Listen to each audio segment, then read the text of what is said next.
Hello! In this video I'd like to show you the different types of joints that we use in cutout animation in Flash. This is Flash CS6, but it can be any version of Flash or Animate. And I'm also using EDAP tools. Now if you're unfamiliar with Animate Power Tools, make sure you check out our website. EDAP tools are a free plugin package specifically designed for Flash character animation. To demonstrate how the joints work, I'll mostly be using Kineflex, one of the most powerful tools in the package. If you stumbled upon this video on YouTube, make sure you follow the link below because it's a part of a whole article about how to set up your character rigs for animation in Flash. Okay, without wasting more time, let's just dig into the joints. So there are basically three types of joints that we use in character animation. The most universally used one is the joint which is based on two overlapping perfect circles. So if I disassemble this bit here, you can see, if we go in outline mode, you can see that there are circles defining this joint. If I snap this lower arm back into position and use Kineflex to rotate, you will see this joint never breaks. This is the arm of our Kinefox character. You can see we can bend it, we can keep bending it, and it will just never break. So this is a very functional and the most commonly used type of joint based on two overlapping circles. Here is the leg of the Kinefox. Same story. Two overlapping circles. The joint can be pushed very far and it will never break. Now, this leg here, it's a wolf's hind leg, and it has something else going on for it. If we look at the outline mode, you will see the first part, the area that connects to the pelvis is based on type 1, while here the knee has a smaller circle and two parts that don't perfectly overlap. Now let's look at how this thing looks in action. So this is what I call type 2 joint.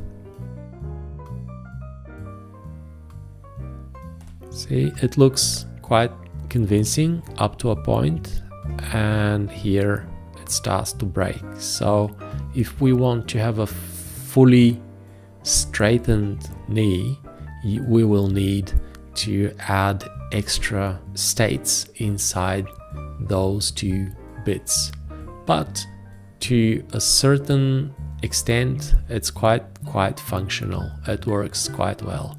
Now this one here is based again on overlapping circles, while the third bit here, the heel, is a sharp edge joint.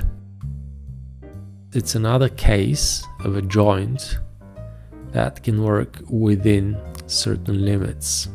So as you can see, we can push it quite a lot, but beyond a certain point, those elements will start revealing that the joint breaks, and we will need to go inside and add a correction, add a second frame or a third frame just to clean it up and make it work for a specific outstretched pose. Now, This last leg here is the front leg of a horse. It's even more complicated because it has many more elements to it. The first one here, the shoulder blade connecting to the upper arm, we have 2 overlapping circles, so this is type 1 joint. The second one, the elbow, has a type 3 joint because we really needed this sharp edge here. And all the others are also type 1. So let's see this one in action. If we like to just stretch the leg backward, this one never breaks. Now this joint here can work to a certain degree, stretching back this way, but more importantly, we would need this joint to bend forward because that's what this joint would normally do. Now see how beyond a certain point, not only the joint breaks, but the leg just appears to be a little shorter. So we'll need to compensate for length, not just for all these overlapping elements that get revealed. These other ones that are based on perfect circles, they never break, and we can come up with some very nice poses. While with this one, we'll have to just go inside and fix the elements. I'll just demonstrate that very briefly. I'll go inside and work with this shape.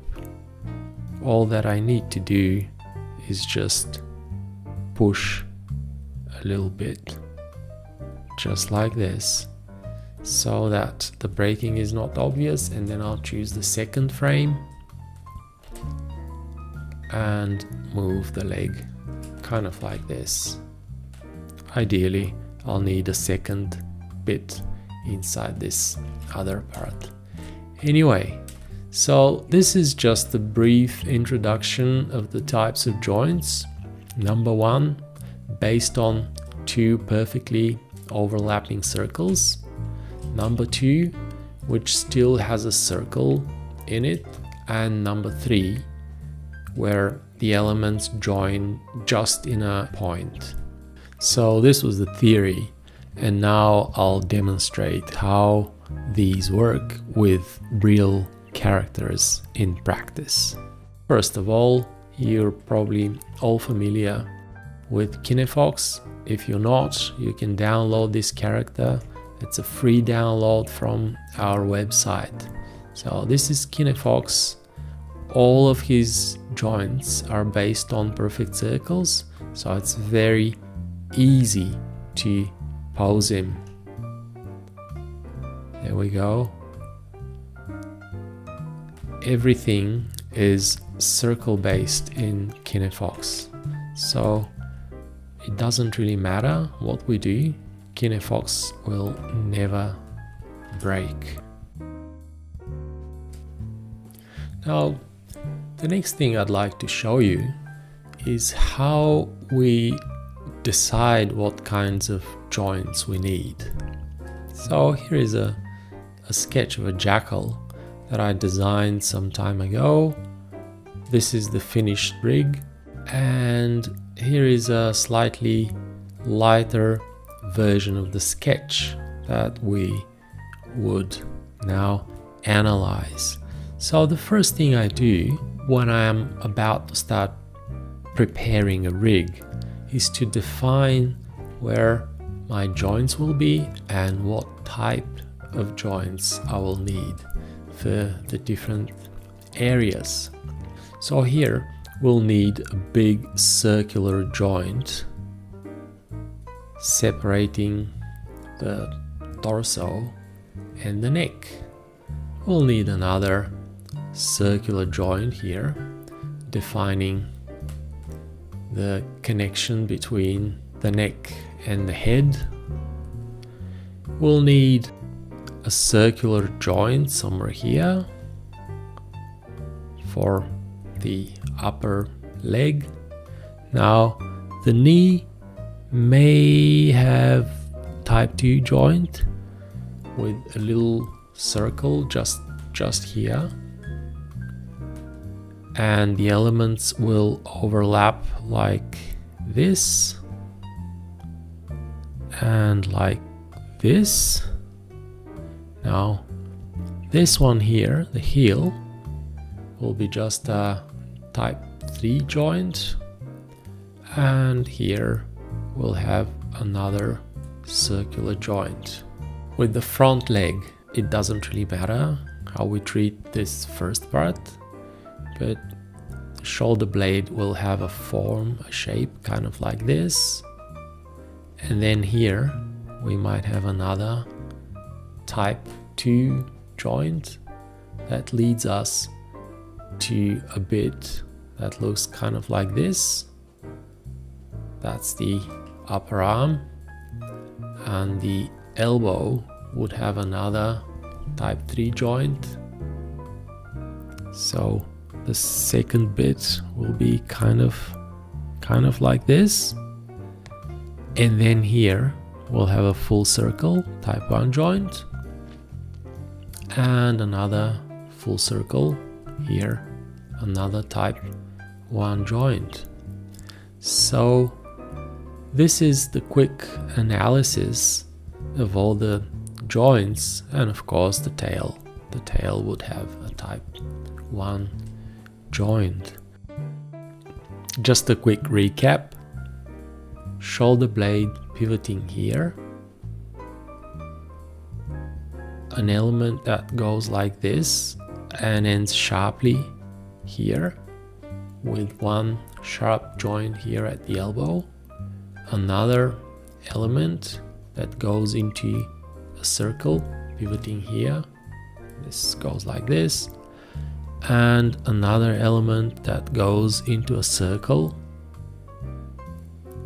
And then finally the foot will be just like this.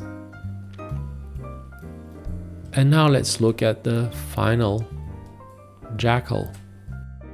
If I go outlines, this is more or less exactly what I did, with one exception, which I've just spotted. Here I went for a type 3 joint. Now let us look at how these joints actually function. First one would be the neck and head articulation. Here you go. Pretty decent amount of travel before they break. Now shoulder blade, front leg swings nicely forward. Here we go.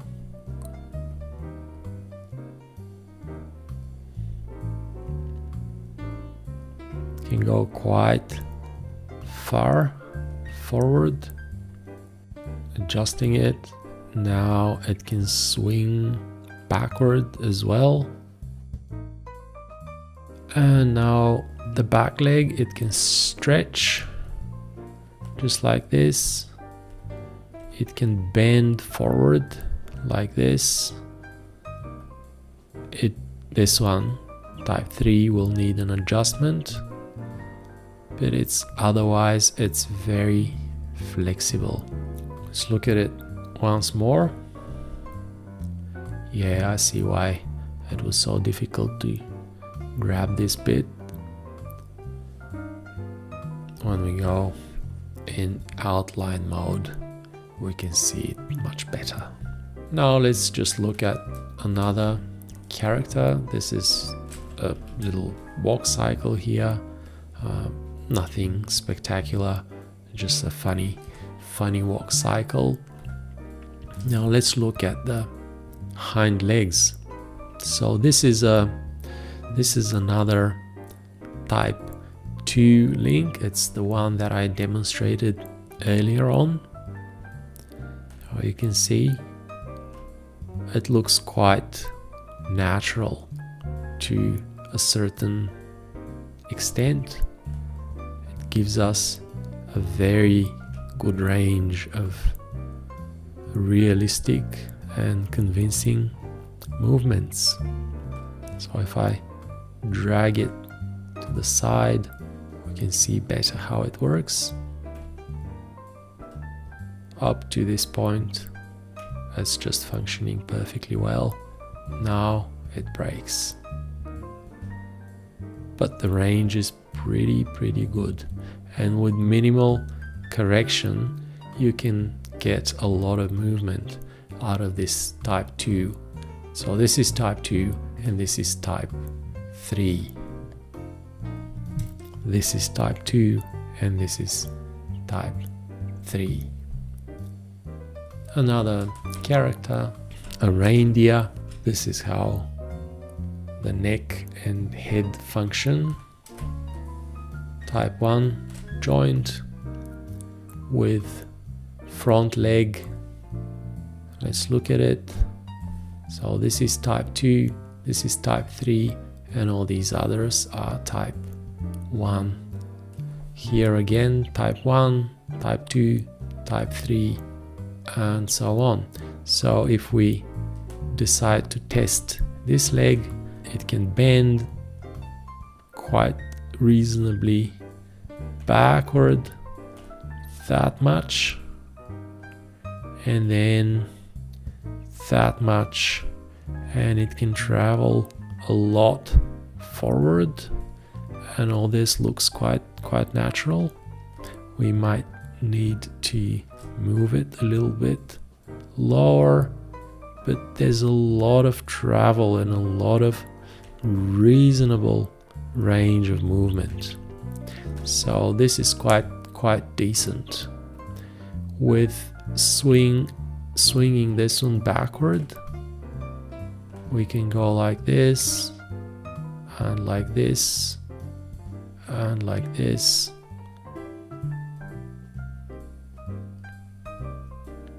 And forward, we can push that way and that way. Now you can see it breaks here.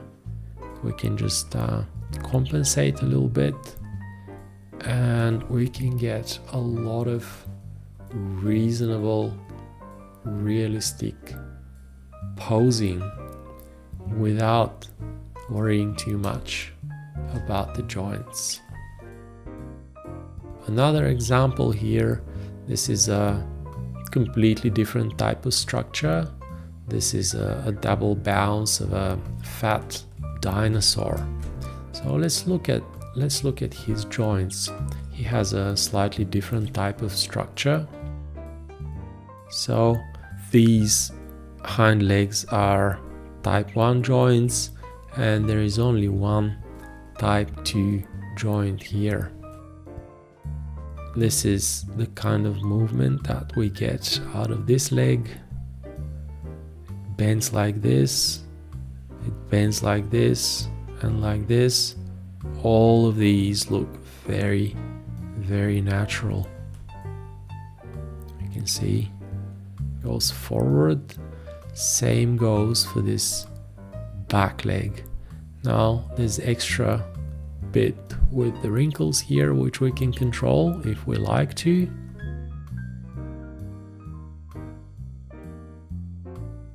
And same with the movement backward. And we can just smooth it out with the wrinkles. So here we go. And of course the neck and the head are based on perfect circles, so there's a lot of travel there as well. The tail is also type 1. Another example, I hope I'm not really boring you to death, but you don't really see this kind of stuff revealed anywhere. Back leg, if we look at it, it's type 2. This one here is type 2. This one here is very interesting. Let's see what it is.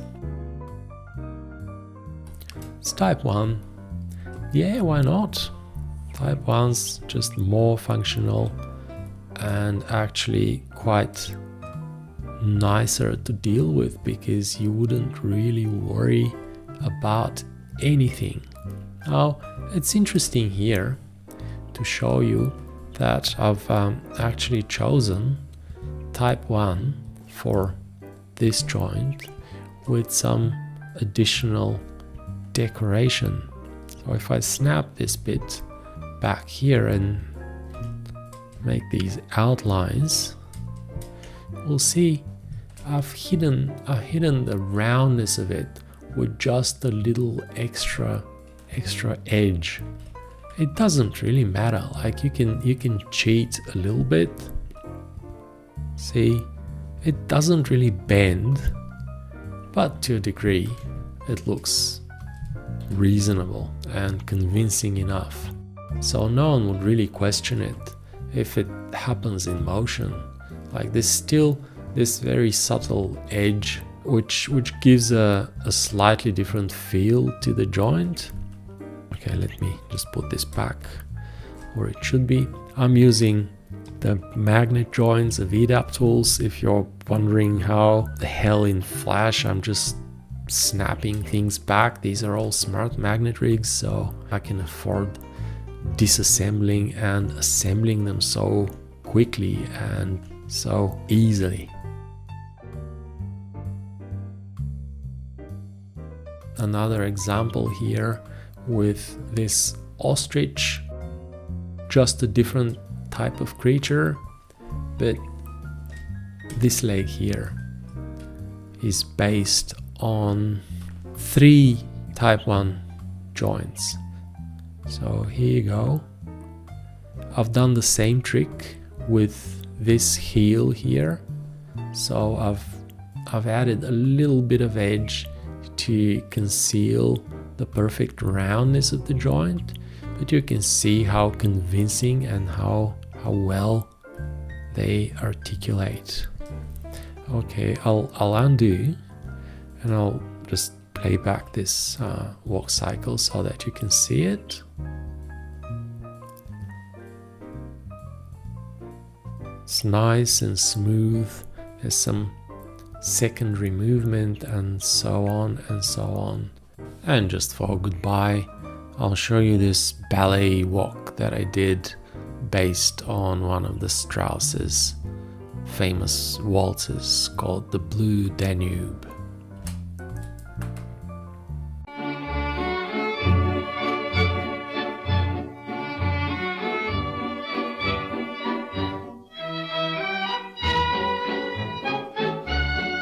Thanks for watching, and I'll see you in the next video when we'll actually start rigging our rabbit.